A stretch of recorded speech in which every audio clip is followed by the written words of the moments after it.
those works are done with great speed, and the work goeth on prosperously in their hands, and with all glory and diligence is it made. Then asked we these elders, saying, By whose commandment built ye this house, and lay the foundations of these works? Therefore, to the intent that we might give knowledge unto thee by writing, we commanded of them who were the chief doers, and we required of them the names in writing of their principal men. Amen.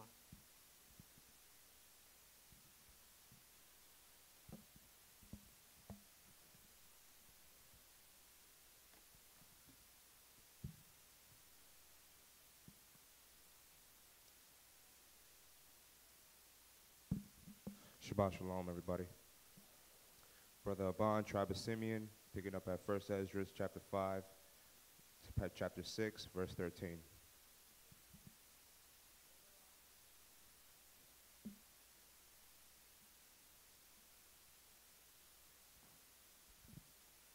So they gave us this answer. We are the servants of the Lord, which made heaven and earth. And as for this house, it was builded many years ago by a king of Israel, great and strong, and was finished. But when our fathers provoked the Most High unto wrath, and sinned against the Lord of Israel, which is in heaven, he gave them over into the power of Nebuchadnezzar, king of Babylon of the Chaldees, who pulled down the house and burned it and carried away the people captives unto Babylon. But in the first year that King Cyrus reigned over the country of Babylon, Cyrus the king wrote to build up this house, and the holy vessels of gold and of silver that Nebuchadnezzar had carried away out of the house of at Jerusalem, and had set them in his own temple.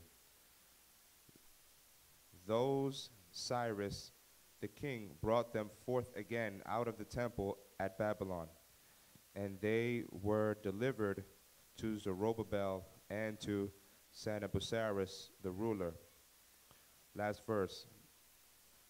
With commandment that he should carry away the same vessels that put them in the temple at Jerusalem, and at that temple, and that the temple of the Most High should be built in his place. Amen.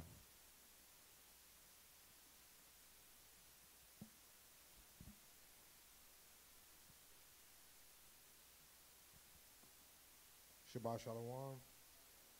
It's Brother Ron from the tribe of Judah, picking up at 1 Ezra chapter 6, verse 20. Then the same Sennacherib, being come hither, laid the foundations of the house of the Lord at Jerusalem. And from that time to this, being still a building, it is not yet fully ended. Now therefore, if it seem good unto the king, let search be made among the records of King Cyrus. And if it be found that the building of the house of the Lord at Jerusalem have been done with the consent of King Cyrus, and if our Lord the king be so minded, let him signify unto us thereof. Then command King Darius to seek among the records at Babylon, and so at Ecbatana, the palace which is in the country of Media, there was found a roll wherein these things were recorded. In the first year of the reign of Cyrus, King Cyrus commanded that the house of the Lord at Jerusalem should be built again, where they do sacrifice with continual fire, whose height shall be 60 cubits, and the breadth 60 cubits, with 3 rows of hewn stones, and 1 row of new wood of that country, and the expenses thereof to be given out of the house of King Cyrus, and that the holy vessels of the house of the Lord, both of gold and silver, that Nebuchadnezzar took out of the house at Jerusalem and brought to Babylon, should be restored to the house at Jerusalem, and be set in the place where they were before.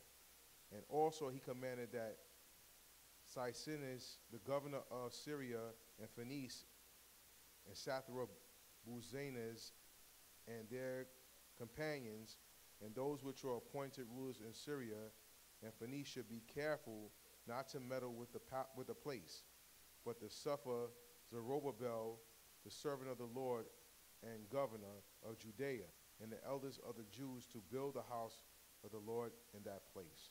Come on.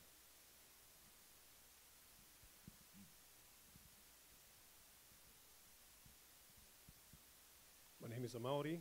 I'm the tribe of Simeon, Shabbat Shalom family. Reading 1 Ezra chapter 6, verse 29. And out of the tribute of Seleucia and Phoenice, a portion carefully to be given these men for sacrifices of the Lord. That is to Zerubbabel, the governor, for bullocks and rams and lambs. Verse 30. And also corn, salt,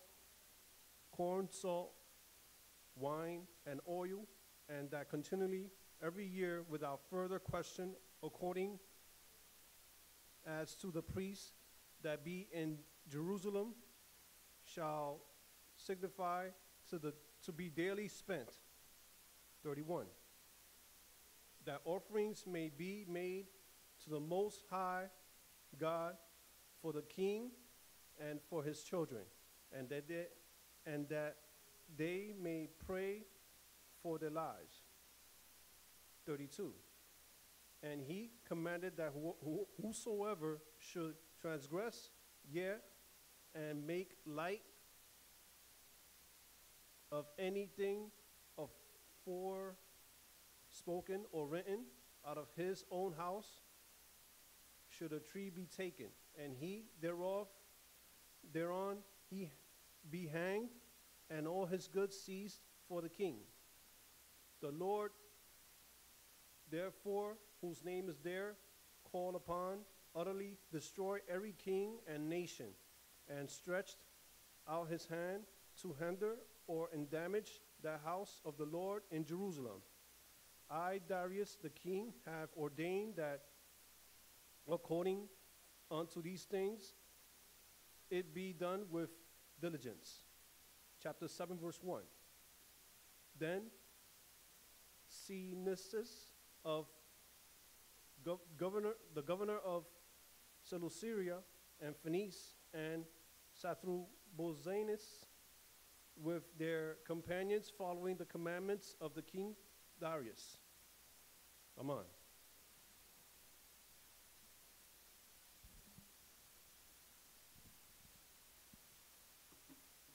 Shabbat Shalom.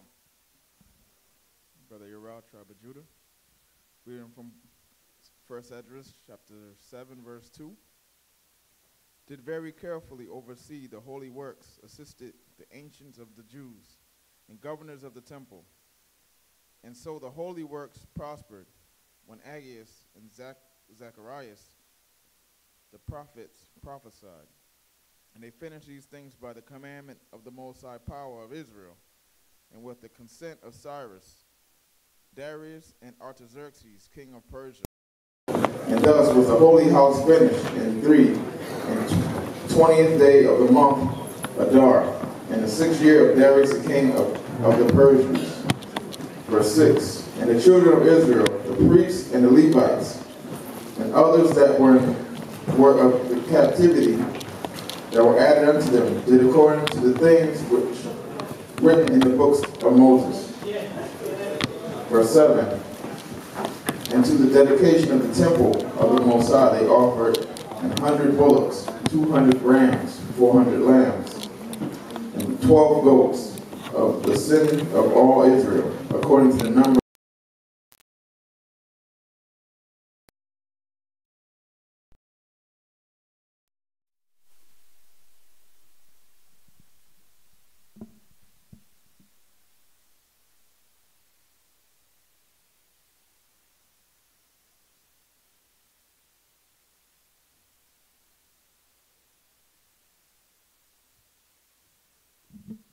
More readers? Brothers, come on up.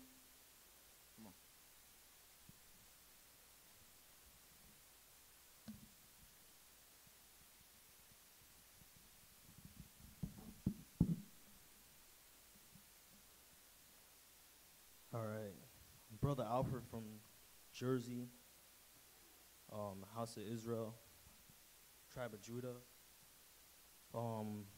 Picking up from 1 Esdras chapter 7, verse 9. The priests also and the Levites stood arrayed in their vestments, according to their kindreds, in the service of the Most High power of Israel, according to the book of Moses, and porters at every gate. And the children of Israel that were of the captivity held the Passover the 14th day of the first month. After that, the priests and the Levites were sanctified. They that were of the captivity were not all sanctified together, but the Levites were all sanctified together. And so they offered the Passover for all them of the captivity, and for their brethren, the priests, and for themselves. And the children of Israel that came out of the captivity did eat, even all they that had separated themselves from the abominations of the people of the land, and sought the Most High. And they kept the feast of unleavened bread 7 days, making merry before the Most High, for that he had turned the counsel of the king of Assyria toward them, to strengthen their hands in the works of the Most High God of Israel.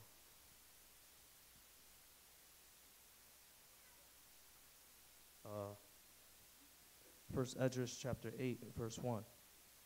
And after these things, when Artaxerxes, the king of the Persians, reigned, came Esdras the son of Sarias, the son of Esdras, the son of Helikai, the son of Salom.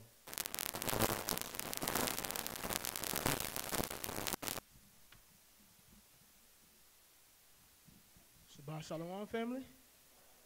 It's a blessing to be in the house of the Most High, another Shabbat. All right, so Brother Rawchaa from the nation of Israel, tribe of Benjamin, picking up at 1 Esdras, chapter 8.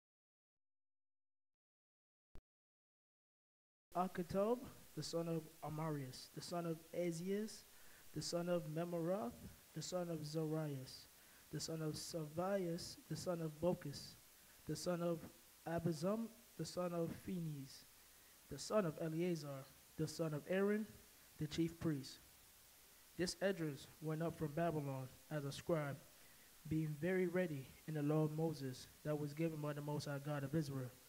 And the king did him honor, for he found grace in his sight in all his requests. Verse 5.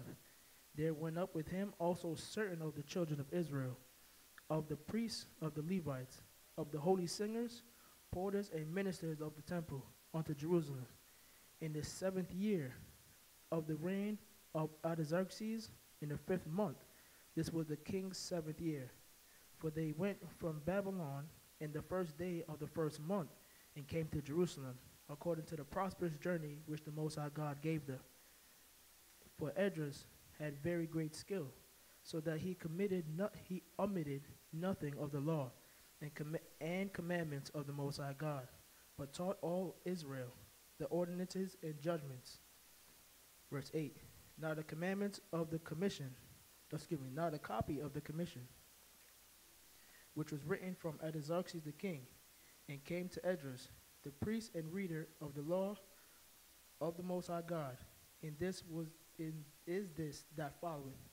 Now and last, King Artaxerxes unto Esdras, the priest and reader of the law of the Most High God, sendeth greetings. Amen.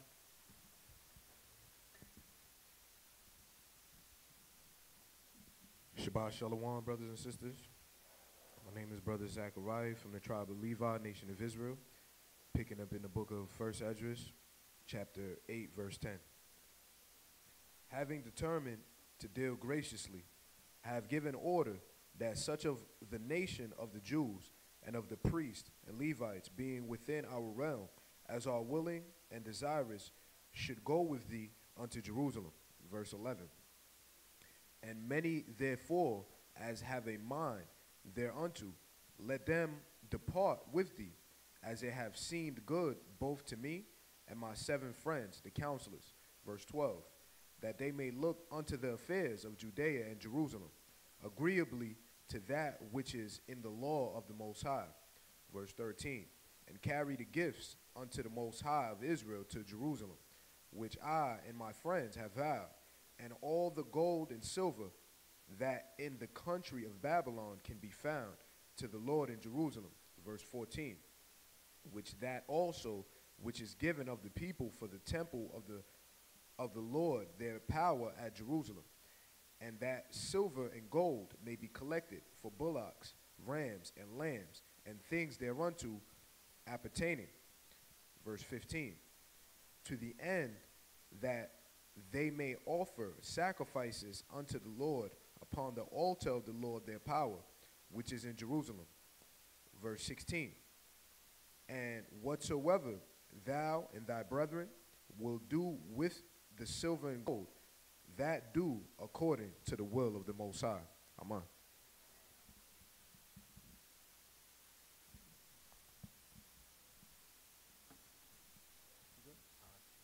Shabbat Shalom, everyone.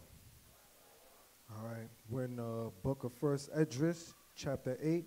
I'll be starting at verse. And the holy vessel of the sum of 100 talents of silver, likewise also of wheat, even to 100 cores, and of 100 pieces of wine, and other things in abundance. Let all things be performed after the law of the Most High, diligently unto the Most High power, that wrath come not upon the kingdom of the king and his sons.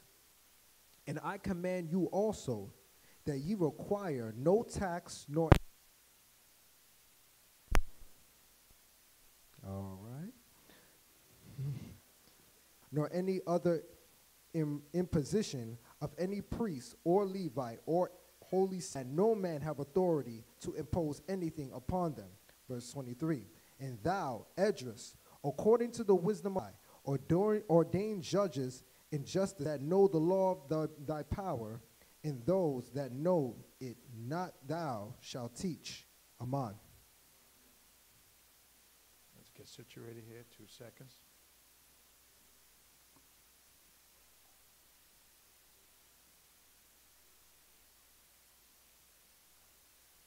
Can we, you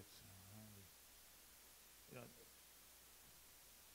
that thing, I think you could put the hook, you know, I mean, you could shift it. If you, in the bottom, you can manipulate it. Once you loosen it, you can just make sure it, yeah, be careful because it perfectly. Yeah, right in the middle, more towards the middle. All right. While the brothers are setting that up, let me set this up.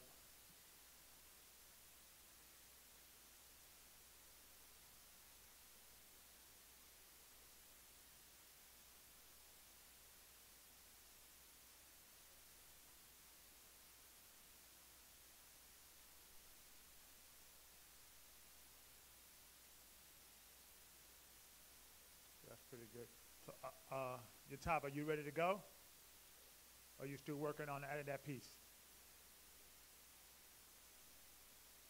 I can't hear you. You got your mic on? Adding that piece now. Say again? Yeah. I'm going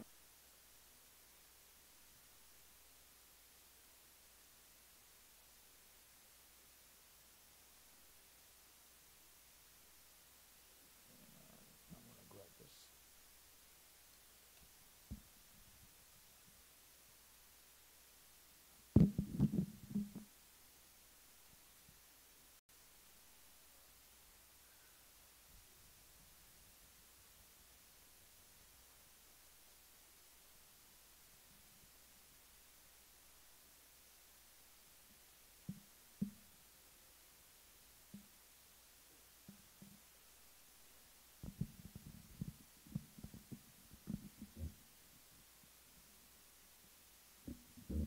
All right, all praises to the Most High. Let me just tighten this up. All right, all praises. Can you guys hear me fine? Okay, all praises. Also, Aban, can you do me a favor? I just, in my bag there, inside my side pocket, is my phone there. You could use Pius that. Sometimes I need that to get the strongs or...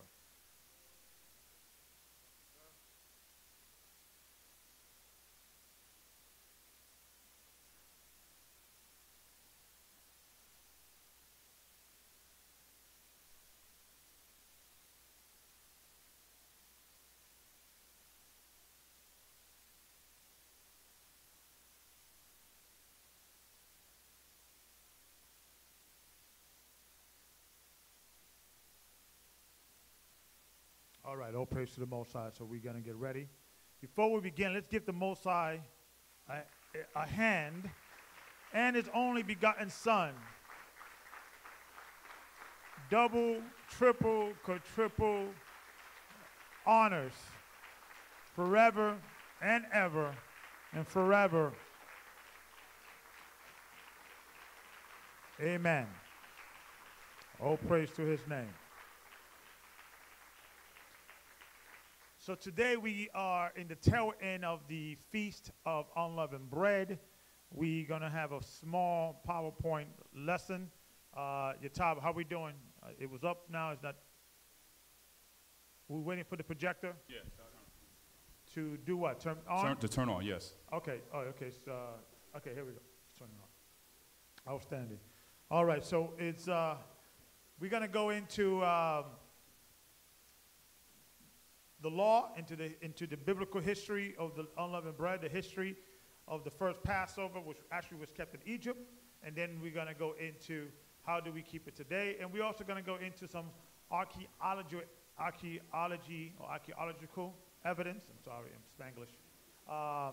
In regards of the evidence that this miracle actually happened, and so forth, so on. And in regards of, sources that you guys, it's a documentary called Pattern of Evidence, the Moses controversy. It just came out. And also that's actually part 2 of Pattern of Evidence, the Exodus. You should get those. And also, actually, there's a third one. There's a brother by the name of Dartwin, I believe. I got his name. His name, forgive me, brother. He came out with a documentary dealing specifically with the children of Israel in Africa, from Negroes to from Hebrews to Negroes. Okay, that's a good documentary. I think there's a lot of good sources there.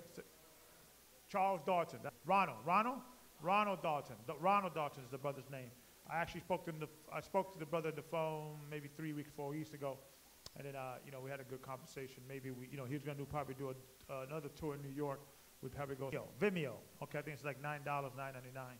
So it's a lot of good information, and also Pattern of Evidence, the Moses controversy, and also the Exodus. Okay. All right. So real quick, and brothers, can you, since you guys there in the backstage, can you turn off the back light there? Yep. Right there. Yep. Brother Withers, no, in front of the stage, that right there. Yep. Outstanding. Okay. Okay, that's good. Yep. You guys are good, right? It's a little too dark. Maybe turn on the one in the back. You like? Everybody's like, okay. The people have spoken. Now you can turn it back off. I don't want to riot, how people. You know what happened to us in wilderness? What's Moses? Started a riot, I don't want any beef.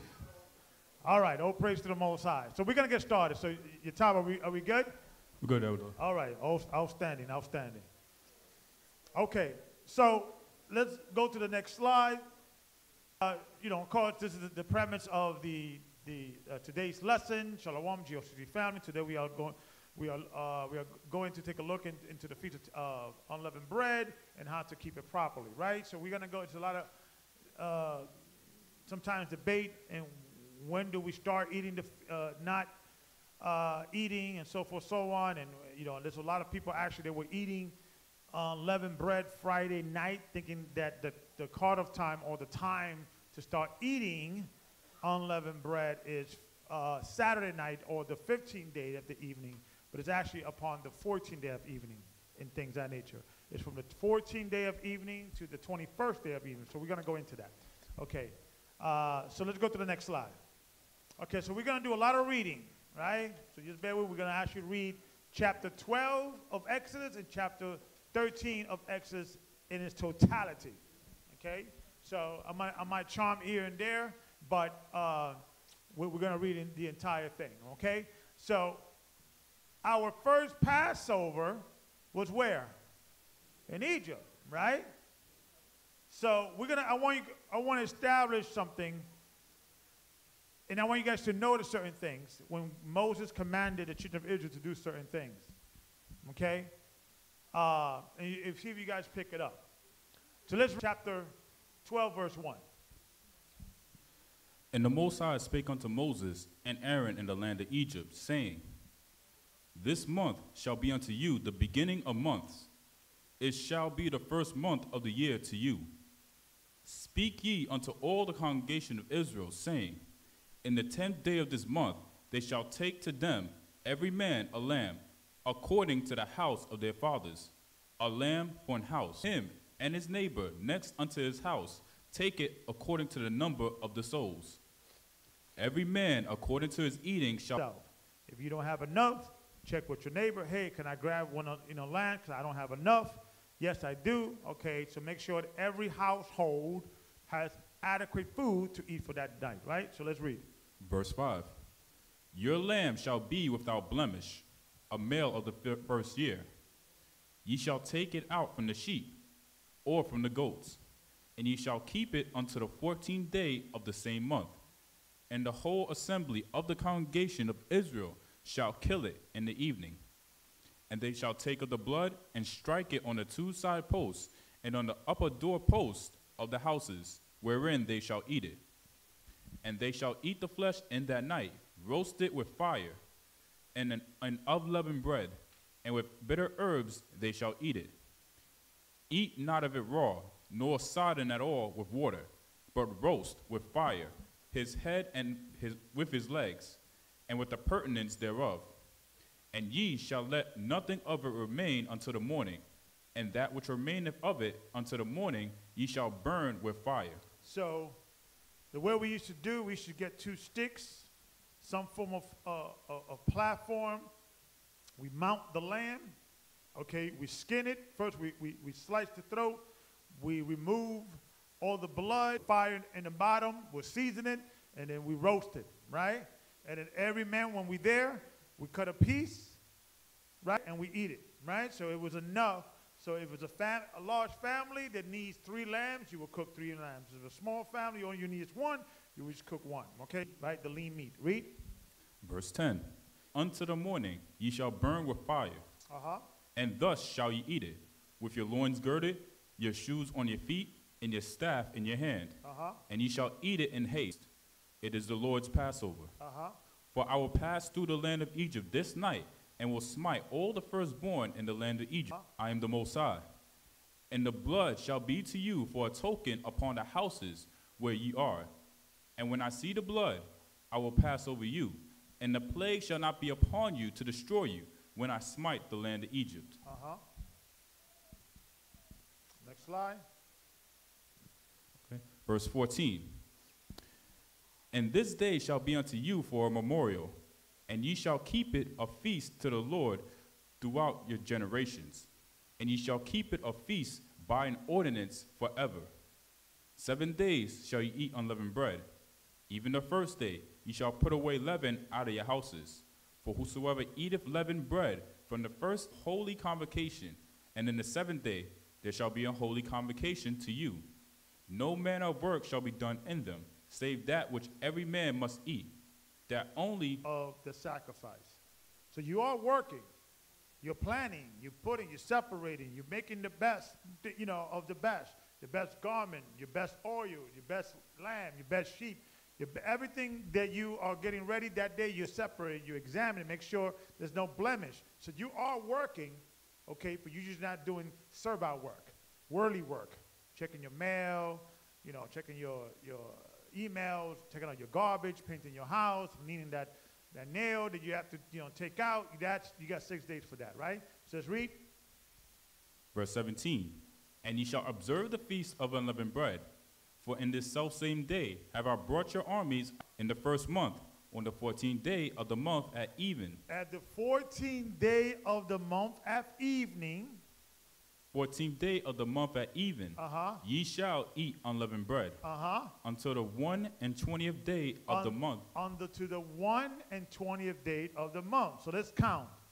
14, 15, 16, 17, 18, 19, 20, 21. That's what? 8 days. But it's seated, and on the 8th day, you stop. Okay? All right, so we're going to go into that. Must remove all your leaven on the 14th night, the date before, because you cannot have leaven in your house. So let's say you keep leaven in your house, that 4th Sabbath, right? And then you waking up in the morning getting ready for the feast, and there's still leaven in your house. It makes the leaven out your house before that Shabbat, because there's no working on the Shabbat. You guys understand that? So on the 14th day of the evening, you got to remove it, and then now you don't have to eat unleavened bread on that Friday evening, but you have to remove it. But you have to eat it on Saturday. And then that's when the feast of unleavened bread starts. You guys understand that? So the tradition of, because some people say, okay, Elder, I cannot eat bread, but do I have to eat unleavened matzah? You make yourself some matzah every morning, grab some matzah with some coffee or whatever, dinner. Last night I was grabbing, my daughter cooked, some ground something, lamb or something, and when a little matzah, a little butter, that bad boy is good, it's on point, right? So, for 7 days, all right, keep reading. Until the 21st day of the month at even. Verse 19. 7 days shall there be no leaven found in your houses. For whosoever eateth that which is leavened, even that soul shall be cut off from the congregation of Israel, whether he be a stranger or born in the land. So anything that is leavened. So if the component hasn't been cooked and has been leavened, is no longer is not leavened yet. So sometimes you may have like a pancake mix in your house, right? And the powder there, it hasn't been leavened. That's fine. Anything leavened must be removed. You guys understand that? So you're allowed to have flour, you're just not allowed to have activated flour. Can that be leavened? You guys understand that? Because in remembering when we were in Egypt, we didn't have time to get flour. We just cooked the dough directly. Eat nothing leavened. In all your habitations shall ye eat unleavened bread. Then Moses of Israel and said unto them, draw out and take you a lamb according to your families, and kill the Passover. And ye shall take a bunch of hyssop and dip it in the basin. And none of you shall go out at the door of his house until the morning. For the Most High will pass through to smite the Egyptian, and will not suffer. The book of Jubilee, Mestema, it's another name for Satan, the destroyer, because you have different hosts in heaven, they have different responsibilities, okay? But the Most High takes credit for everything. So when you say, I would do this, but not literally him, because he's the boss. So he will send his minions to take care of that, but it's under his command, right? So let's read. Verse 29, Egypt, from the firstborn of Pharaoh, that's cattle. And Pharaoh rose up in the night, he and all his servants, and all the Egyptians. And there was a great cry in Egypt, for there was not a house where there was not one dead. And he called for Moses and Aaron by night, and said, rise up, and get you forth from among my people, both ye and the children of Israel, and go, serve the Lord, as ye have said. Also take your flocks, people, that they might send them out of the land in haste. For they said, we be all dead men. And the people took their dough before it was leavened, their kneading troughs being bound up in their clothes upon their shoulders. And the children of Israel did according to the word of Moses. And they borrowed of the Egyptians jewels of silver and jewels of gold and raiment. And I believe, I'm doing research on this, because remember, they took their dough. So I'm doing research, okay, why did they did not have access to flour? And I believe flour was a valuable, thing back then that they had to buy from the Egyptians. So there was a certain area they had to move in haste. So I'm doing research why it is in regards of, from secular history, where did the Egyptian purchase or had the flour, because it was a situation that, it was not across the Egyptian land. You have to go to certain area to get it. That's all, but that's how maybe next year we'll follow once I get the full information on that. So let's read. Verse 36. And the Most High gave the people favor in the sight of the Egyptians, so that they lent unto them such things as they required. And they spoiled the Egyptians. And the children of Israel journeyed from Ramesses to Succoth, about 600,000 on foot that were men, besides children. And a mixed multitude went up also with them, and flocks, and herds, even very much cattle. And they baked unleavened cakes of the dough which they brought forth out of Egypt, for it was not leavened, because they were thrust out of Egypt, and could not tarry, neither had they prepared for themselves any victual. Now the sojourning of the children of Israel. Where you at, Captain? Verse 40. 40? Yep. Okay, thank you. Verse 40. Now the sojourning of the children of Israel, who dwelt in Egypt, was 430 years. Now we know it is a misprint in the Masoretic text, right? That the dwelling, the 430 years was actually from the promise of Abraham until, or the birth of Isaac, because the 30 years you got to add 400 years and plus 30 years to the birth of Isaac. But that is understood in the Septuagint. Officer, you got that? Your time, you got that? Okay, you added it on the slide? No, I gotta bring it up. Okay, so you just bring it out. So you just go into the Septuagint and gives you more understanding. You gonna put it on the screen, or you just gonna read it? I'm gonna put it on the screen. Okay, outstanding. All right, so let's go real quick.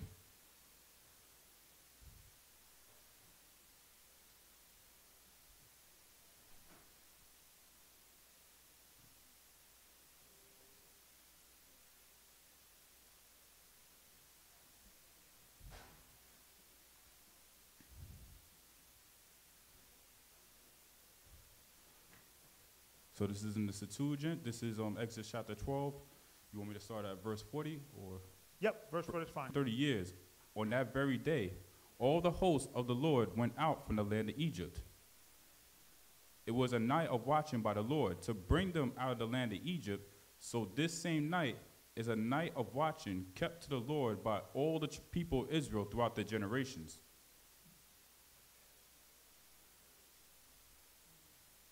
Yeah, I think this is, you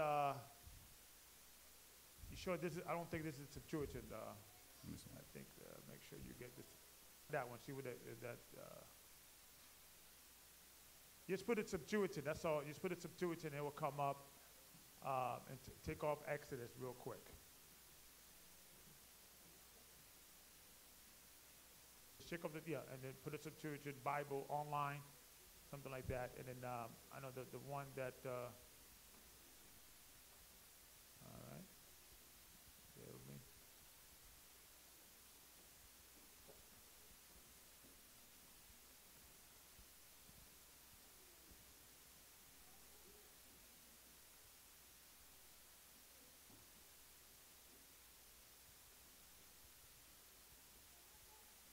Put Septuagint online, and it will come up. Go. Press enter. Press enter because you haven't. And then switch over to the other page. Okay, let's see what. Go home. Go home Septuagint. See in the bottom, the third one. The third one at the bottom. There you go. Go to that one. Click on that one.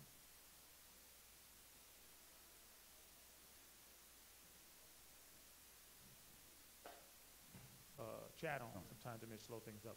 All right, so let's just read you online. Are we back on? Come. Let me see.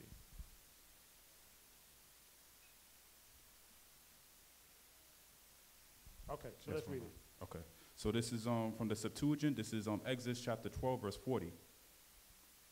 And the sojourning of the children of Israel, while they sojourned in the land of Egypt and the land of Canaan, 430 years. So it added in the land of Canaan because it's when you go into that understanding, it started from the countdown of the prophet. Okay, so we're in Exodus chapter 12, verse 40. Now the sojourning of the children of Israel who dwelt in Egypt, this is that night of the Lord to be observed of all the children of Israel in their generations. Okay, make sure we online, your top, because I got here like we offline. Okay, so Yes, we're online. we're online? Okay. Mm-hmm. The Egyptians could have maybe been outside, out the camp, while we were keeping our feast because they were not circumcised, or maybe the Egyptians had to be circumcised that day. So I'm still doing research on what happened. Every man's servant that is bought for money, when thou hast circumcised him, then shall he eat thereof. A foreigner and a hired servant shall not eat thereof. In one house shall be eaten. Thou shalt not carry forth aught of the flesh abroad out of the house, neither shall you break a bone thereof. All the congregation of Israel shall keep it. And when a stranger shall sojourn with thee, and will keep the Passover to the Lord, let all his males be circumcised, and then let him come near and keep it. And he shall be as one that is born in the land. For no uncircumcised person shall enter the stranger that sojourneth among you.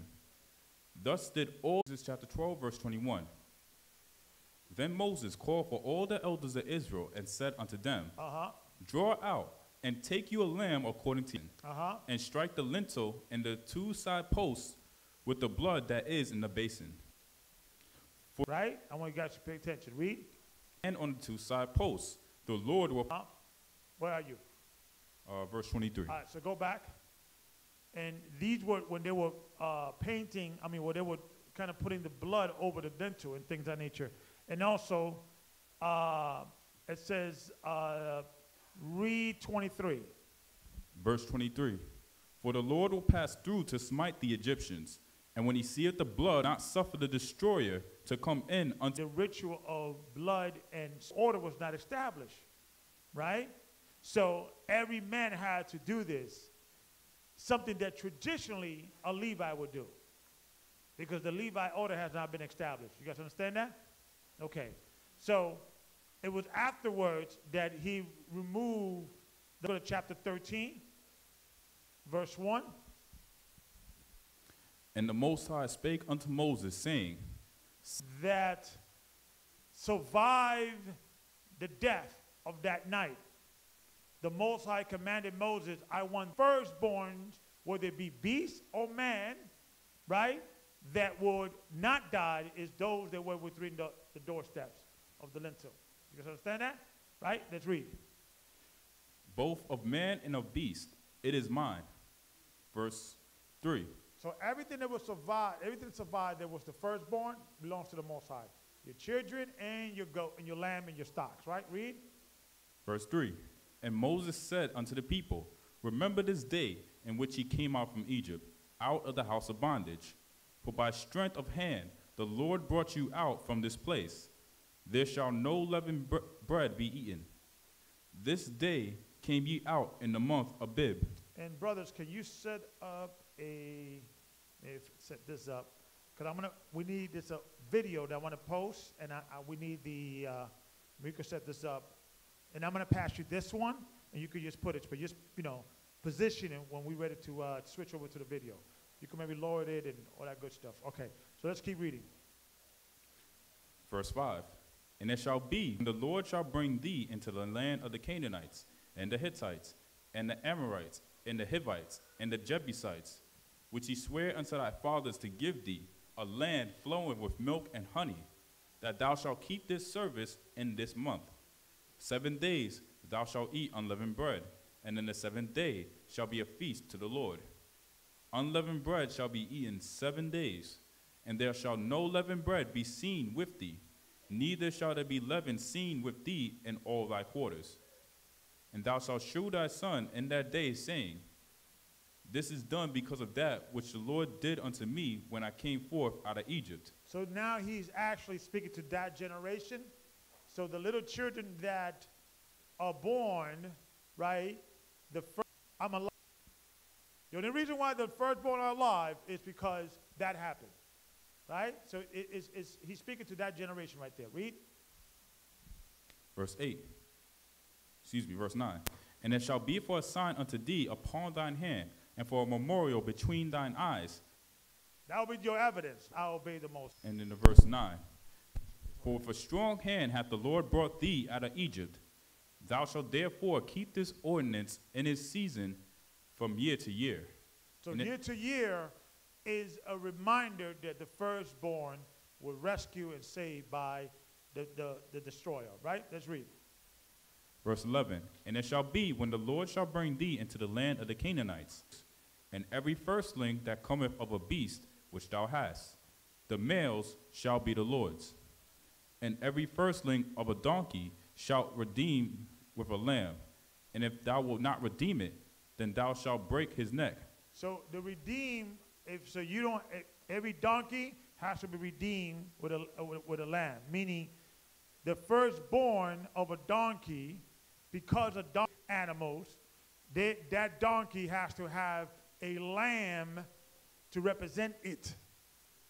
And if there's not a lamb to represent it, you got to break his neck. Animal, there was a firstborn. Rav, if you had a pet monkey, if he was the firstborn, he was, that little fish. What happened to my fish? Not the firstborn. I'm sorry. Right? So every animal had to be. You have to give a sacrifice, an offering for allowing this firstborn to be saved. Your firstborn son, it had to be, you had to give a lamb for it. You guys understand that? Okay, so let's read. Verse 11, and it shall be when the Lord shall bring thee into the land of the Canaanites, as he sware unto thee and to thy fathers, and shall... Record it? Those were all the firstborns. Right? And, right? Because if anybody under your house will be saved, right? Okay, but when you go into the firstborn, so let's just say half of that, so you have 150,000 lambs that you have to sacrifice for every firstborn. And for every firstborn of the donkeys and any creature. So that was a lot of sacrifice you have to do to the Most High, right? So let's read. Verse 12, that thou shalt set apart unto the Lord all that openeth the matrix, and every firstling that cometh of a beast which thou hast. The males shall be the Lord's. And every firstling of a donkey thou shalt redeem with a lamb. And if thou wilt not redeem it, then thou shalt break his neck. And all the firstborn of man among thy children shalt thou redeem. Okay, so let's read. Let's go to the next slide. Verse 14, and it shall be when thy son asketh thee in time to come, saying, what is this? That thou shalt say unto him, by strength of hand the Most High brought us out from Egypt, from the house of bondage. And it came to pass, when Pharaoh would hardly let us go, that the Most High slew all the firstborn in the land of Egypt, both the firstborn of man and the firstborn of beast. Therefore I sacrifice to the Most High all that openeth the matrix, being males. But all the firstborn of my children I redeem. And it shall be for a token upon thine hand, and for frontlets between thine eyes. For by strength of hand the Most High brought us forth out of Egypt. And it came to pass, when Pharaoh had let the people go, that the Most High led them not through the way of the land of the Philistines, although that was near. For the Most High said, lest peradventure the people repent when they see war, and they return to Egypt, out of the land of Egypt. Verse 19, and Moses took the bones of Joseph with him, for he had straightly sworn. They took their journey from Succoth and encamped in Etham. They found the city of Ramesses, but it was a city older than Ramesses. And when they asked, they took the bones with him, right? Let's read. And encamped in Etham in the edge of the wilderness. Verse 21, and the Lord went before them by day in a pillar of a cloud, to lead them the way, and by night in a pillar of fire to give them light, to go by day and night. He took not away the pillar of the cloud by day, nor the pillar of fire by night, from before the people. Come on. Exodus chapter 14, verse 1. And the Most High spake unto Moses, saying, speak unto the children of Israel, that they turn and encamp before Pi-hahiroth, between Migdol and the sea, over against Baal in the land. The wilderness hath shut them in. And I will harden Pharaoh's heart, and I will be honored upon Pharaoh. and upon all his hosts, that the Egyptians may know that I am the Most High. And they did so, people, and they said, why have we done this? That we have let the Israel go from serving. We did tell thee in Egypt, then that we should die in the wilderness. That's why I know we Israel. Only Israel will say that. After all the miracles they've seen, they were still complaining. Right? Keep reading. Verse 13. And Moses said unto the people, fear ye not, stand still, and see the salvation of the ye have seen today, ye shall see them again no more forever. We're going to be done with these Egyptians. The Most High is going to get rid of these Egyptians. Read. The Most High shall fight for you, and ye shall hold your peace. Come on. And the Most High said unto Moses, wherefore criest thou unto me? Speak unto the children of Israel, that they go forward. But lift thou, and I will get me honor upon Pharaoh, and upon all his host, upon his chariots, and upon his horsemen. And the Egyptians shall know that I am the Most High, when I have gotten me honor upon Pharaoh, upon his chariots, and upon his horsemen. Verse 19. And the angel of the cloud went from before their face, and stood behind them. And it came between the camp of the Egyptians and the camp of Israel, the other all the night. And Moses stretched out his hand over the sea, and the Most High caused the sea to go back by a strong east wind all that night, and made the sea dry land, and the waters were divided. And the children of Israel went into the midst of the sea upon the dry ground, and the waters were a wall unto them on their right hand and on their left. Verse 23.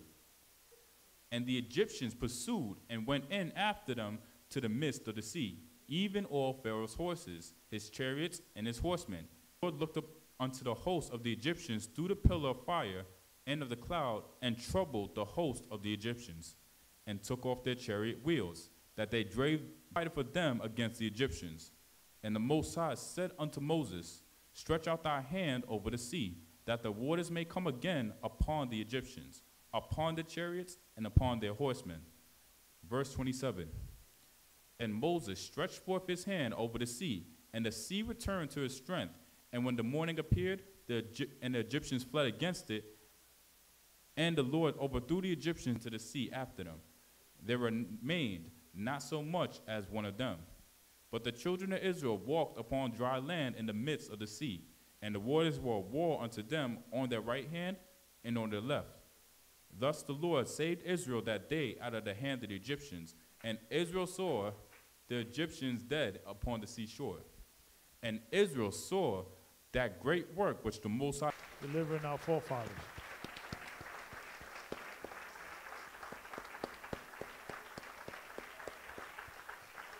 Okay, so let's go to the next slide to get a more in-depth understanding of the Feast of Unleavened Bread and when you count, right? So let's read chapter, read the book of Deuteronomy, chapter 16, verse 1, right? I want you guys to pick up something. Verse 1. Observe the month of Abib, and keep the Passover unto the Most High thy power. The Most High thy power brought thee forth out of Egypt by night.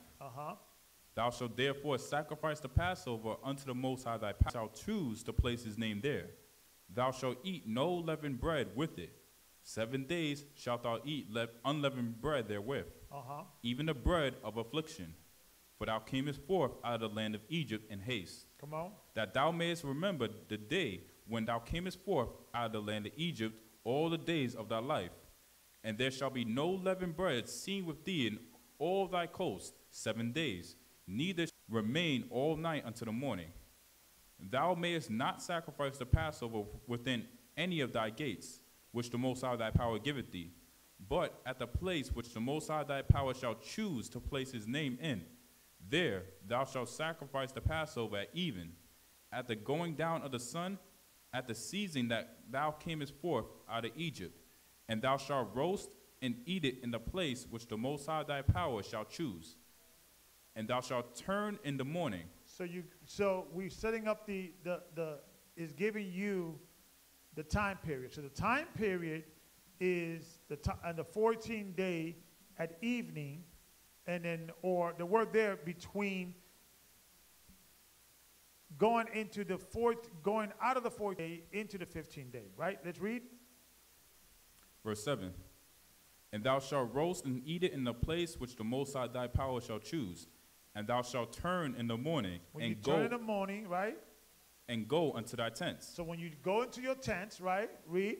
6 days thou shalt eat unleavened bread. So the next day, and it says in the morning, when you go into the tent, 6 more days you got left because you started on when? Saturday evening. The next day is the 6th day, or you got 6 more days after. So it's telling you that you're starting in that Passover. So you count off from that Passover. Read. And on the 7th day shall be a solemn assembly to the Most High thy power. So that's what we're doing now. We're in the end of the 7th day. Read. Thou shalt do no work therein. Move leaven out of your house, right? Or we end the Passover feast, right? That's when we have what the world called the Last Supper, the communion with Christ, right? And then in the morning, Christ was sacrificed. Around the same time, we would have sacrificed the Passover lamb, right? Then after that, at evening is the beginning of unleavened bread. That Saturday night, that's when you begin eating the tradition of unleavened bread for 7 days. But you remove the leaven out of your house that Friday evening or before the Friday evening, okay? You keep going. So over here, so you got day 1, day 2, day 3, day 4, day 5, day 6, day 7, okay? So at this is the last day. Because remember, although this is the last day, you have to wait until the day is completed. That's why it says until the 21st day at evening. So when you count it, it gives you 8 days, but it's really 7 complete days. And you end it at the end of the 21st day of evening, because it's a complete 7 days. So it seems like 8 days, but it's really and I think we're about into the 9th hour prayer, okay? So between this time and this time is the 9th hour prayer. We know the lesson is almost over, so I'll end it right between that time. So anytime between this time, you're safe to pray. You can pray, you can pray, you can pray, you can pray, you can pray, you can pray, you can pray, you can pray, you can pray, you can pray, you can pray. At this time, the angels stop reporting. So you can't start praying here, and the angel's like, well, he just started praying a few seconds ago.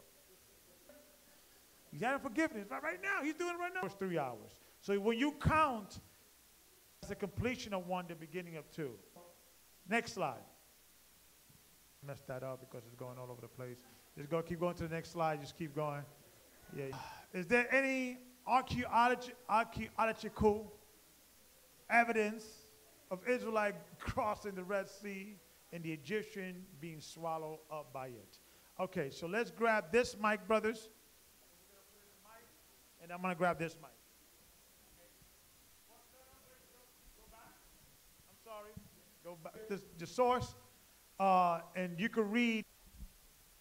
So this is a new discovery, Red Sea. To actually show the actual excavation that has been recorded in the early 2000s, right? So don't get, so let's read. The archaeology for Suez, 1.5 kilometers offshore from the modern city of Ras Garib. The team was searching for the remains of ancient ships and artifacts related to Stone Age and Bronze Age trade in the Red Sea area, when they stumbled upon a gigantic mass of human bones darkened by age. I wonder who that could be. It's a bunch of bones. I wonder. Let's read. The scientists led by Professor Abdel Muhammad Gader and associated with Cairo's University's Faculty of Archaeology have already recovered a total of more than 400 different skeletons, as well as hundreds of weapons and pieces of armors. Also, the remains of 2 war chariots scattered over an area of approximately 200 square meters. They estimate that more than 5,000 other bodies could be dispersed over a wider area, suggesting that an army of large size who have perished on the site. Next slide. Many clues on the site have brought Professor Gabar and his team to conclude that the bodies could be linked to the famous episode of the Exodus.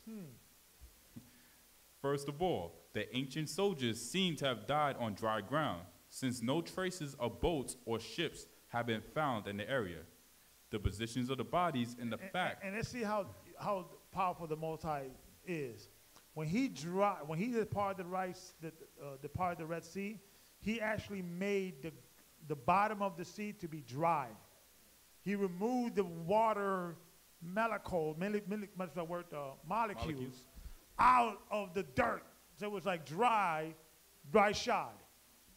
Right? So, because imagine if it would have been just separating the water, we would have all muddy.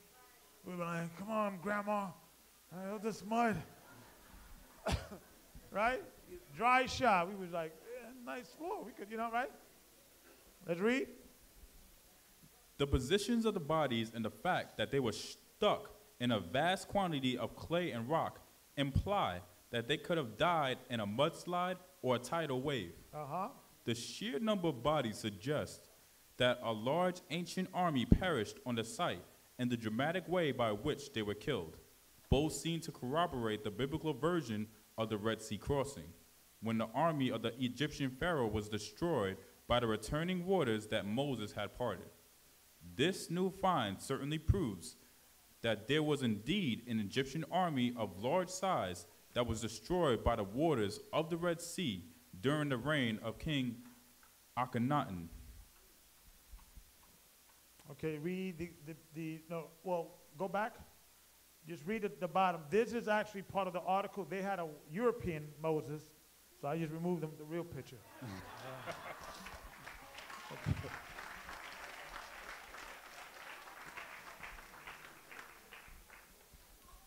For centuries, the famous biblical account of the Red Sea crossing was dismissed by most scholars and historians as more symbolic than historical. Right? So let's go to the next slide.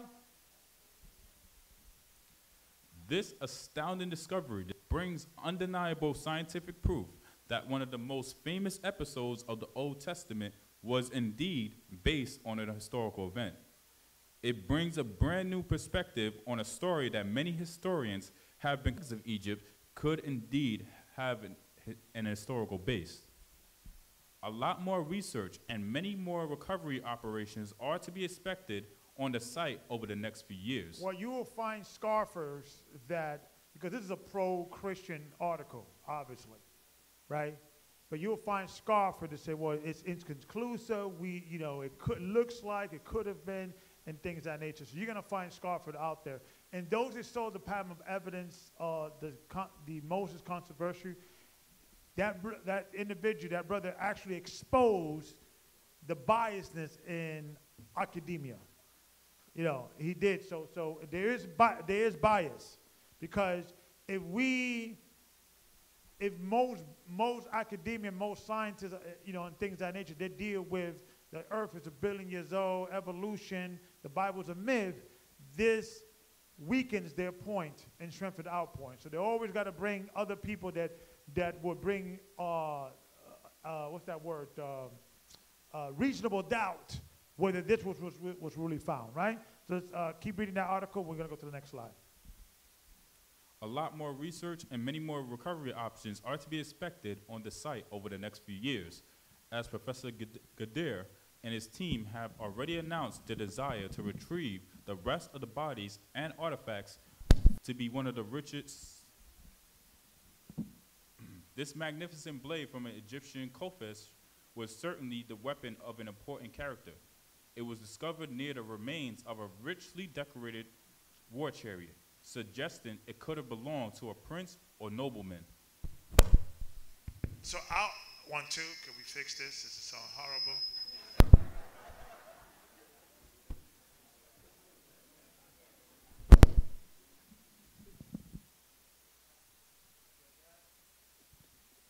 Yours, all right. So go back. So they found, this is like a scepter. The scepter would not depart from Judah. A scepter was considered to be staff representing leadership, right? And it was found near all these records. So I won't be surprised this is actually Pharaoh. Now Pharaoh, there's other sources that Pharaoh did not die, that he survived. I believe in the book of Jubilee goes into Jasher. Okay? And there's records that I think he converted or something in the book of Jasher. When I read and he admitted the God of the Hebrews, the true God. And he actually converted later on, and the book of Jasher goes into that.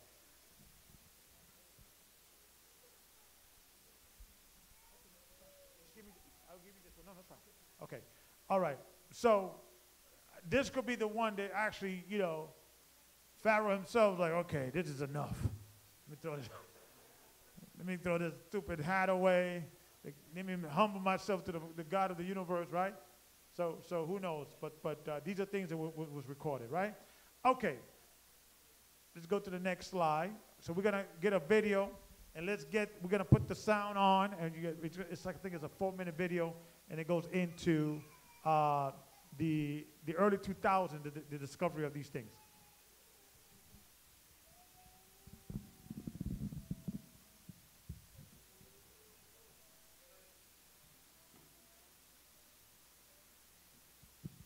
In the spring of 2000, a robotic camera was lowered into these waters for the first time.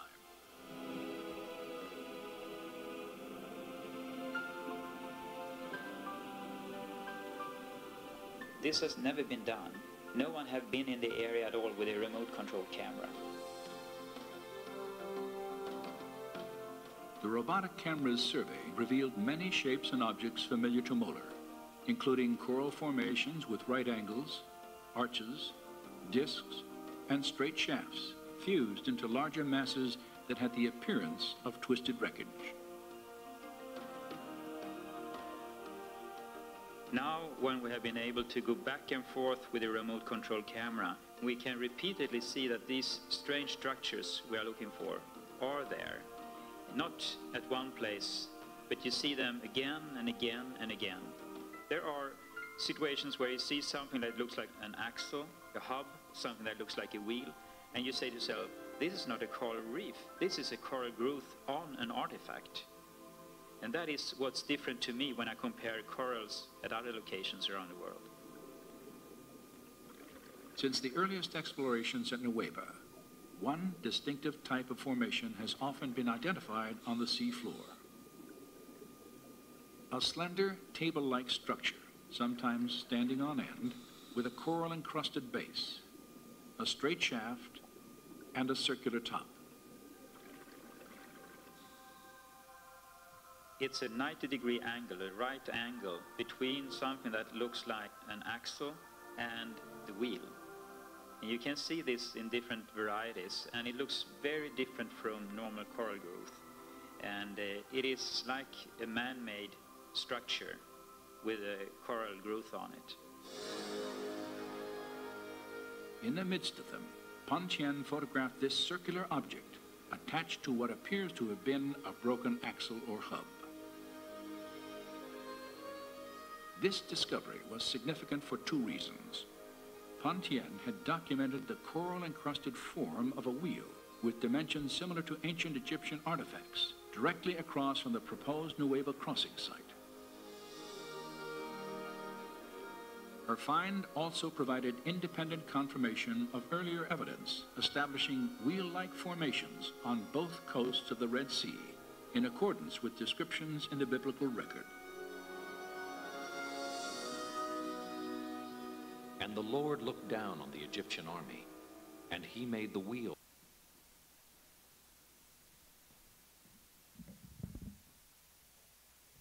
Let's give the Most High hand, leaving all this evidence to shut down all the scoffers, right? And there's more on that. There's a lot of controversy, or there's a lot of restriction, so to speak, whether it be the Egyptian government or the Saudi Arabian government, because they always, it's like a debate which border belongs to who, so there's always some international conflict in regards when people want to do independent research in those areas. There's always a lot of red tape. But I truly believe that the powers that be, Idumea, is in all these countries. So I believe the head Saudi Arabian family, I believe they are Dumians. I believe the head of the Egyptians, prime ministers and all that, they could be descendants of Adumia and things of that nature. So, you know, it's not only the so-called Jews or the Catholics, Romans, popes, and all that. I believe they're in every nation and things of that nature. Because when you look at every nation, all the people, whether it be the Hindus or it be the Arabics, the regular Arabics, they look dark-skinned. The elite, they're a little lighter. You notice that? Why over is that? Because I think a lot of them are mixed in with Adumia. So I think, like, you know, the scripture says that Amalek will be the head of all the nations, but his greater end will be destruction, right? I'm paraphrasing. So let's go to the next slide. Okay. What is the spiritual significance of the removing the leaven? Okay, we're going to go into some scriptures real quickly. Okay, let's go into the next slide. We're going to turn our pages to chapter 16 of the book of Matthew, verse 1. So let's read it. The Pharisees also with the Sadducees came, and tempting desired him that he would show them a sign from heaven. He answered and said unto them, when it is evening, ye say, it will be fair weather, for the sky is red. And in the morning it will be foul weather today, for the sky is red and lo rain. O ye hypocrites, ye can discern the face of the sky, but can ye not discern the signs of the times? A wicked and adulterous generation seeketh after a sign, and there shall no sign be given unto it, but the sign of the prophet Jonah. And he left them and departed. And when his disciples were come to the other side, they had forgotten to take bread. Then Yeshua said unto them, take heed and beware of the leaven of the Pharisees and of the Sadducees. And they reasoned among themselves, saying, it is because we have taken no bread. Which, when Yeshua perceived, he said, O ye little faith, why reason ye among yourselves, because ye have brought no bread? Do ye not yet understand, neither remember the 5 loaves of the 5,000, and how many baskets ye took up? Neither the 7 loaves of the 4,000, and how many baskets ye took up? So Christ was, was frustrated with the disciples because they didn't have the full understanding. I'm not talking about food. Don't you remember when I fed the 500, 1,000 people, whatever, with the 700 people with the 5 loaves? So this has nothing to do with food, right? So let's read. Verse 11. How is it that ye do not understand that I spake it not to you concerning bread, that ye should beware of the leaven of the Pharisees and of the Sadducees? Then understood they how that he bade them not beware of the leaven of bread, but of the doctrine of the Pharisees and of the Sadducees. So anything that has to do with the Pharisees and the Sadducees in regards of doctrine is considered leaven. Beware. So when you go into the Pharisees of the precursor, or what you would consider in modern time, what the Pharisees used to believe or what they used to think is, the closest that doctrine is considered leaven, right? So let's go to the next slide. Luke 12, verse 1. In the meantime, when they were gathered together in the new, beware ye of the leaven of the Pharisees, which is hypocrisy. Which what? Which is a hypocrisy. So the Talmud is exactly that, hypocrisy. They will deal with a whole plethora of writings and dispute about how to wear a mitre, or how to put on a mitre, or how to do this, or how to do that. But then within that, they will put a writing how you could dishonor your father and your mother by your traditions, right, and breaking the commandments of God. And Christ called them out on that in the book of Matthew 15. So there's all kinds of writings of loopholes and how to override the laws of God. It's a hypocrisy, right? Read. Verse 2. For there is nothing covered that shall not be revealed, neither hid that shall not be known. Therefore, whatsoever ye have spoken in darkness shall be heard in light, and that which ye have spoken in the ears in the closet shall be proclaimed upon the housetops. And I say unto you, my friends, be not afraid of them that kill the body, and after that have no more that they can do. But I will forewarn you whom ye shall fear. Fear him which after he hath killed hath power to cast into hell. Yea, I say unto you, fear him. Let's go into the Webster Dictionary of hypocrisy, which Christ identified the doctrine of the Pharisees or the leaven as, which is hypocrisy. So let's go to the definition of that word. Let's read. So this is the definition of hypocrisy: the practice of claiming to have moral standards or beliefs to which one's own behavior does not conform.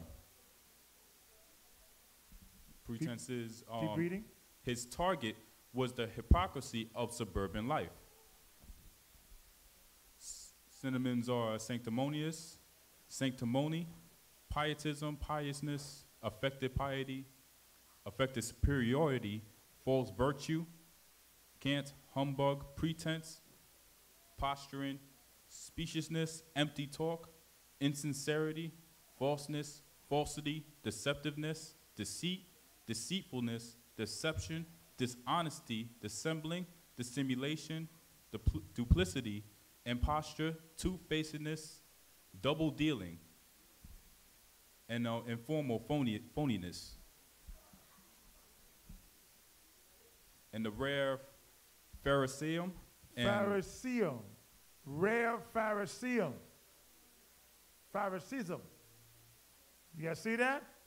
So in the Webster Dictionary, it's known that being a Pharisee is a hypocrite. Read. Pharisaism and tartuffery. Okay, so these are all definitions that not only describe the Pharisees, which is hypocrisy, is the very essence of hypocrisy. You look good, a nice garment, righteous, right? Hello. Don't get too close, because some cleanse, bathe in the holy water of Zion, and I do not want to get dirty with your sinners, right? That's hypocrisy, right? Let's go to the next slide.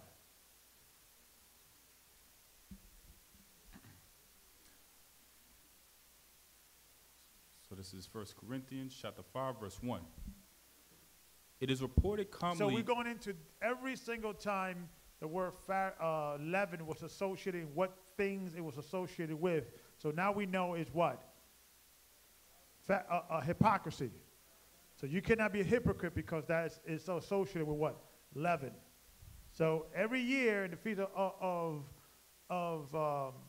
unleavened bread, you got to say, if I'm displaying anything within my members of hypocrisy, if I'm walking the walk and talking the talk, if I'm real when people are not watching, right?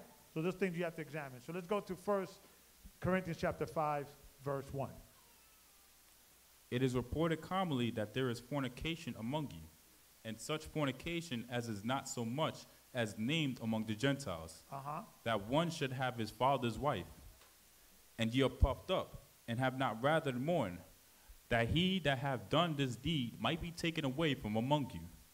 For I verily, as absent in body, but present in spirit, have judged already, as though I were present, concerning him that hath so done this deed, to deliver such an one unto Satan for Jeshire.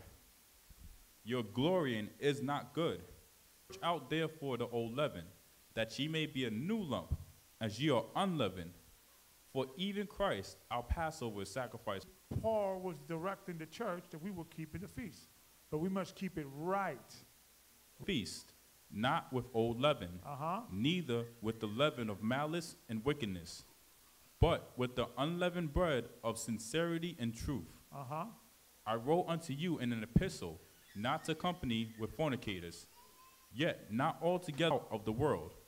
But now I have written unto you not to keep company, if any man that is called a brother be a fornicator, or covetous, or an extortioner, with such an one know not to eat. For what have I to do to judge them also that are without? Do not ye judge them that are within? But them that are without the Most High judgeth. Therefore, put away from among yourselves. Christ, under the Most High, gave the church authority to remove people that are leavened. And the leaven is, we just read it, fornication, idolatry, extortioners, drunkards. It's not being conversation, brother, sister. Remove maybe suspension or stay away from it, fast and pray. We pray with you. If they continue in that behavior, that's why I have spoke to married couples, and I've been counseling, for a while, and it's been 3 years, and we're still dealing with the same issues. So if you're not growing as a couple, and then your arguments and your disputes becomes known among the body, and it becomes accepted, then it becomes a situation. I'm just using a married couple as an example. That couple, they always, it's World War III in their house and things of that nature. But they'll come here, shalom, shalom, brothers and sisters, right? You're doing two things, Pharisee, hypocrisy, and then people start accepting that as norm. Well, every couple argues. Then that's the leaven. That's okay. You guys understand that? So we as elders and the church themselves, we have to correct ourselves that what we present to the public is what it is in private too. Because, listen, we Israel, we love to gossip, right? Yeah, get the Most High.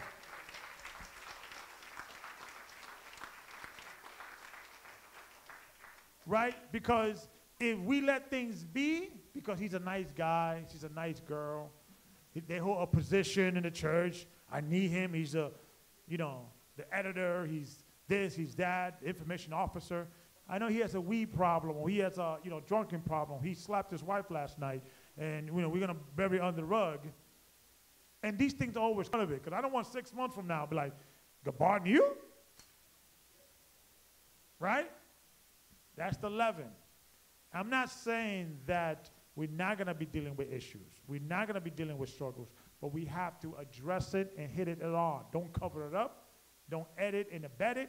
Don't, ignore it. We have to deal with it.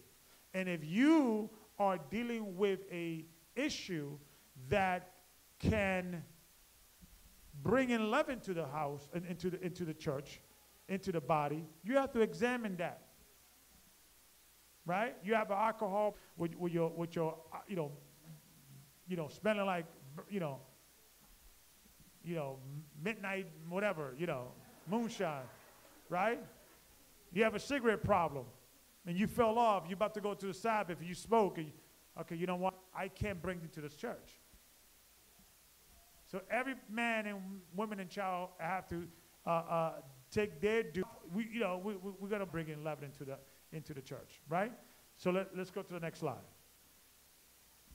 Right? Because all of this is an example. So let's read 1 Corinthians chapter 10. And Verse 1. This will be the last chapter. Moreover, brethren, I would not that ye should be ignorant, how that all our fathers were under the cloud, and all passed to the sea, and were all baptized unto most spiritual meat, and did all drink the same spiritual drink. For they drank of that spiritual rock that followed them, and that rock was Christ. But with many of them the Most High was not well pleased, for they were overthrown in the wilderness. Now these things were our examples, to the intent we should not lust after evil things, as they also lusted. Neither be ye idolaters, as were some of them. As it is written, the people sat down to eat and drink, and rose up to play. Neither let us commit fornication, as some of them committed, and fell in one day 23,000. Neither let us tempt Christ, as some of them also tempted. So showing you that was Christ, the angel of the Lord, the captain of the host, who they were tempting. He was the cloud over them, right? It was always Christ in the wilderness with us. Read. Neither let us tempt Christ, as some of them also tempted and were destroyed of serpents. Neither murmur ye, as some of them also murmured and were destroyed of the destroyer. So all these is 11, murmuring, complaining. Listen, we're never always going to have it right as a church, as a leadership, as a body. But in the seeking of that perfection, okay, we have to make sure that people are not complaining and murmuring like we were murmuring in the wilderness, right? Because you have to sometimes look at the positive of things, how far we have gone, in the same way the Israelites should have looked, okay, I know we're here for 40 days and 40 nights, but we just got rescued by the Egyptians, you know. So we should have some faith. Okay, I don't see no food. I see a desert, but I saw some miracles. So the lack of faith will bring in panic, and panic will bring what? Complaining. So I'm just giving you these scenarios because we may be in a situation that we may be in a desert again, in the wilderness. No water, no food. The kids are crying, right? Got my last breast milk. That's it. It's gone. Elder Rawchaa, what are we going to do? I don't know. Let's pray. The Most High will provide, right? So sometimes you need a little faith, right? So let's read. Verse 11. Now all these things happen unto them for examples, and they are written for our admonition, upon whom the ends of the world are come. Wherefore, let him that thinketh he standeth take heed lest he fall. There have no temptation taken you but such as is common to man. But the Most High is faithful, who will not suffer you to be tempted above that ye are able. So whatever you're going through, you could conquer it. You gotta believe that. I don't care how much you fast, how much you pray, how much Sabbath you keep and all that. If you're doing it without faith, it's for no reason. It's impossible to please the Lord without faith. Read. But with the temptation also make a way to escape, that ye may be able to bear it. Wherefore, my dearly beloved, flee from idolatry. Not the communion of the blood of Christ, the bread which we break. Is it not the communion of the body of Christ? For we Next slide. Continue. Verse 18. Behold, Israel after the flesh, are not they which eat of the sacrifices partakers of the altar? What say I then? That the idol is anything, or that which is offered in sacrifice to idols is anything? But I say not to the Most High, and I would not that ye should have fellowship with devils. Ye cannot drink the cup of the Lord and the cup of devils. Ye cannot be partakers of the Lord's table and of the table of devils. Do we provoke the Lord to jealousy? Are we stronger than he? All things are lawful for me, but all things are not expedient. All things are lawful for me, but all things edify not. Sold in the shambles that eat, asking no question for conscience sake. For the earth is the Lord's, and the fullness eat, asking no question for conscience sake. This is going back to those that were afraid of the sacrifice or certain animals being sacrificed to God, which we know these gods are nothing. Let's read. Verse 28. But if any man say unto you, this is offered in sacrifice unto idols, for sake. For the earth is the Lord's, and the fullness thereof. So don't eat it, not because it's necessarily these things to mean anything, or somebody comes to you, well, I think this animal could have been sacrificed to an animal. Don't eat it for his conscience sake, because we all know that these gods are just simply idle. They don't mean anything. So he was referring back to chapter 8 in 1 Corinthians, and he goes deep into that. So let's read. Verse 29. Conscience, I say, not thine own, but of the other. For why is my liberty judged of another man's conscience? For if I by grace be a partaker, why am I evil spoken of for that for which I give thanks? Whether therefore ye eat or drink or whatsoever ye do all to the glory of the Most High. Right, so some people may not eat meat because out of the respect of the Most High, that these meats are not being prepared properly. That's fine. Some people will eat meat out of both of them are correct. You should not judge one another. 2, give none offense, neither to the Jews, nor to the Gentiles, nor to the church of the Most High, even as I please all men and all. Let's give the Most High a hand. Wickedness, hypocrisy, disobedience from my heart and towards the Most High, because a little leaven lumps the whole lump. Amen? All praise to the Most High. Can we turn on the lights, brothers, real quick? The water, the water. Okay, all praise to the Most High. So every year, we'll rehearse and rethink, okay, what leaven do I have to, that's been creeping up last year? Anger, short temper, my father, my mother, right? My children. Okay, now, so always self-examining yourself. And we got 2. So I guess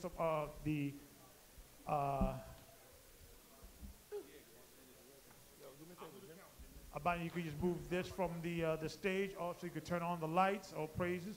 Okay, raise your hand one more time, folks. Here for the first time, introducing yourself.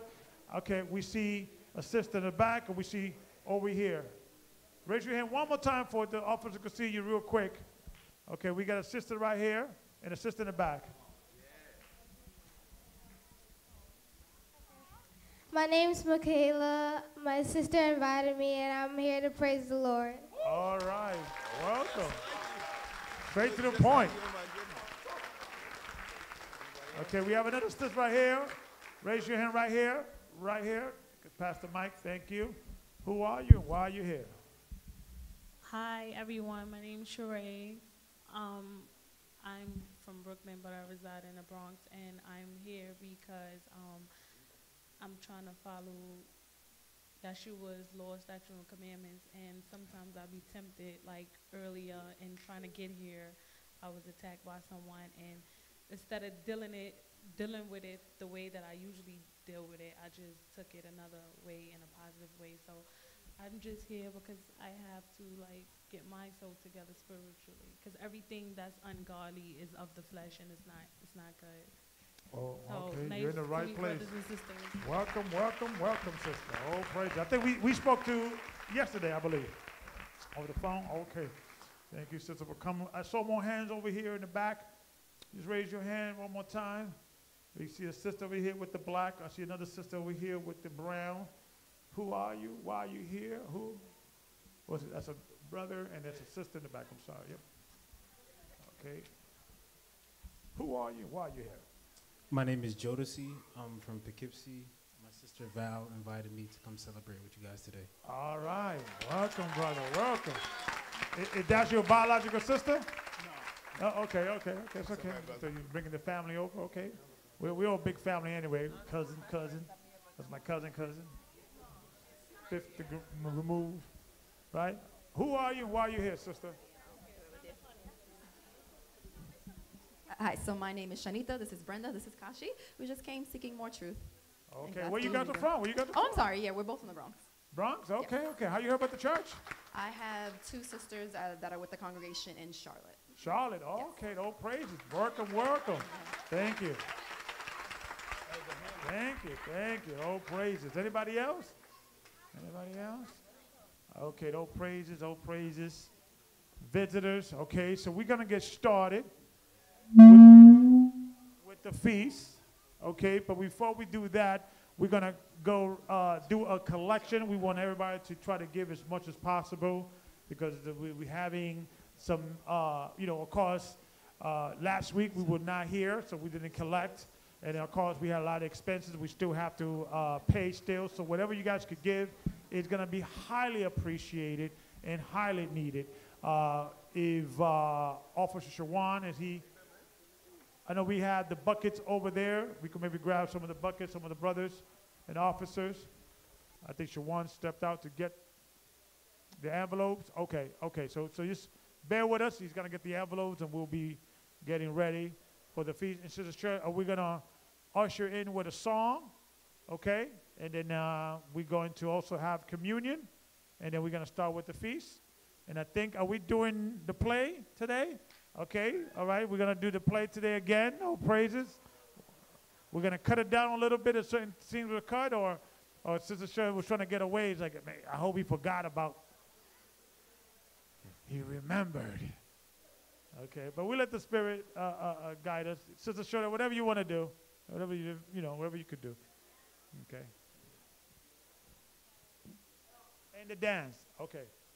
And the announcement. We're going to be doing the announcements. Okay, so we're waiting for Officer Shawan to come down with the envelopes.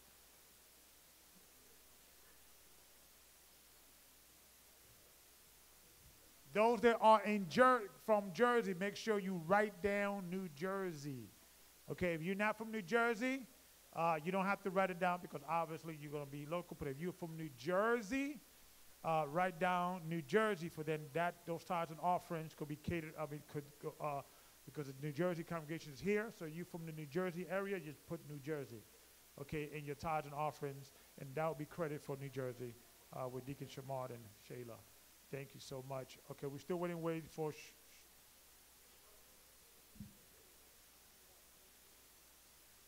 And we're going to do an announcement right after. Yeah.